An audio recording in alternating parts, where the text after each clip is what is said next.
विरोधी पक्ष नेतापद हे मिळालं नाही म्हणून काही लोक कालपासून नागपूरमध्ये थंड हवेच्या ठिकाणी फार मोठ्या पद्धतीनं आकांतांडव करत आहेत. पुढच्या 4 वर्षानंतर त्यांनी हा प्रयत्न करावा, कारण संख्याबळ स्वतःकडे किती आहे याचं देखील आत्मचिंतन आणि आत्मपरीक्षण त्यांनी केलं पाहिजे.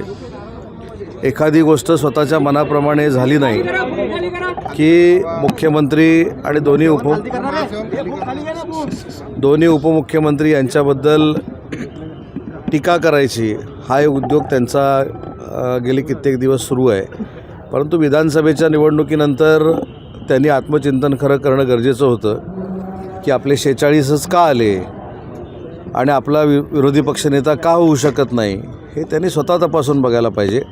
प्रत्येक अधिवेशन आलं की विरोधी पक्षनेता नाही आणि कालपासून नवी जी एक चर्चा सुरू आहे की शिवसेनेचे ज्येष्ठ सदस्य आदरणीय भास्कर जाधव साहेबांना काहीतरी विरोधी पक्षनेतेपदाचं पत्र दिलेलं होतं, परंतु आता ते नाव बदललं जाण्याची शक्यता आहे अशी देखील चर्चा नागपूरमध्ये फार मोठ्या पद्धतीनं सुरू आहे.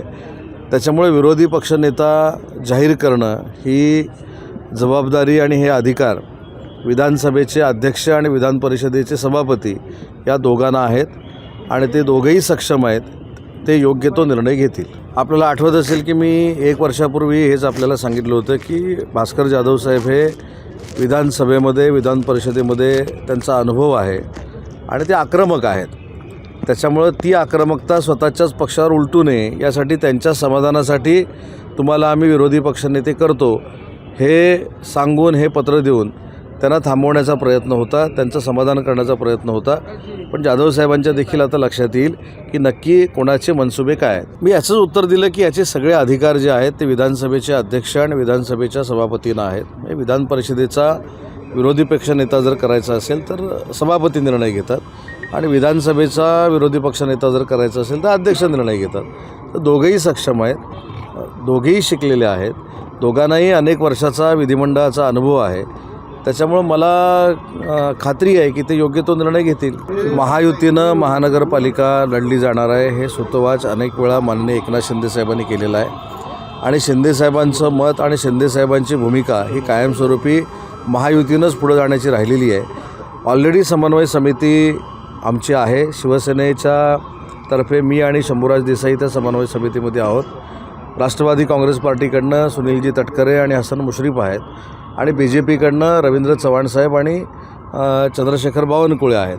त्याच्यामुळं कदाचित ती समन्वय समितीची बैठक नागपूरमध्ये देखील होईल आणि आमच्या समन्वय समितीच्या सगळ्या सदस्यांचा आग्रह देखील आहे की त्या समन्वय समितीची बैठक नागपूरमध्येच या तिन्ही नेत्यांसमवेत देखील होण्याची शक्यता आहे आणि तशी बैठक झाली तर तुम्हाला अनेक ब्रेकिंग मिळतील. काही गोष्टी ह्या जागा वाटपाच्या किंवा रणनीतीच्या ह्या सिक्रेट असतात. योग्य वेळी त्याच्याबद्दलची भूमिका माननीय स्वतः एकनाथ शिंदेसाहेब मांडतील. त्याच्यामुळे शिंदेसाहेबांची भूमिका ही आमच्या सगळ्यांची भूमिका आहे आणि हे सगळे अधिकार माननीय शिंदेसाहेबांना आम्ही दिलेले असल्यामुळं जो निर्णय शिंदेसाहेब घेतील तो आम्हाला मान्य आहे. मला असं वाटतं की जाधव साहेबांनी देखील अनेक उपमुख्यमंत्र्यांच्या हाताखाली नेतृत्वाखाली काम केलेलं आहे. त्यावेळी कधी भास्कर जाधव साहेब असं बोलले नाहीत.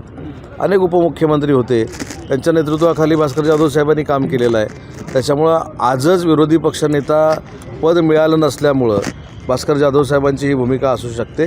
परंतु जसं मगाशी मी सांगितलं की याचे सगळे अधिकार विधान परिषदेमध्ये सभापतींना आहेत आणि विधानसभेमध्ये अध्यक्षांना आहेत. मला तर विधानसभेचा एक सदस्य म्हणून, मंत्री म्हणून आणि या कबुतराच्या संदर्भात मीच उत्तर दिलेलं असल्यामुळं मला असं वाटतं की हा वाद कोणीही करू नये.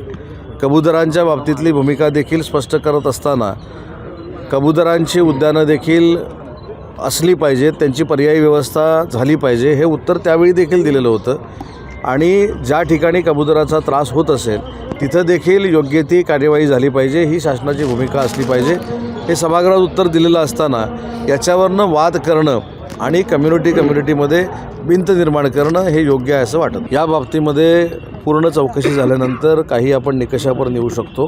त्याच्यामध्ये जी काही चौकशी अंती ज्या काही गोष्टी कळल्या आहेत त्याच्यामुळे काही लोकांना अटक झाली असेल, परंतु काही गोष्टी जर चौकशीमध्ये कळलेल्या नसतील किंवा चौकशी अजून करायची असेल तर त्याच्यामध्ये चौकशी झाल्यानंतर जे निर्णय होऊ शकतात किंवा चौकशी झाल्यानंतर योग्य ते निर्णय होतात. या बाबतीमध्ये विधानसभेमध्ये देखील चर्चा जर होणार असेल तर चर्चा करू.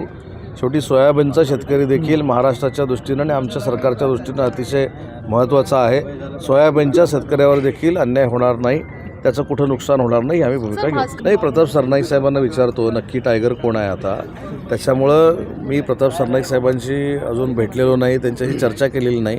पण भास्कर जाधव साहेबांची आणि सरनाईक साहेबांची जर या विषयावर चर्चा झाली असेल तर मी ती समजून घेईन, कारण भास्कर जाधव साहेब माझ्या जिल्ह्यातले आहेत आणि अशा पद्धतीची चर्चा होऊन पुढं काही चांगलं घडणार असेल तर आम्ही सगळ्या गोष्टीचं स्वागत करू. शिवसेनेत अनेक ऑपरेशन सुरू आहेत असं म्हणता येईल?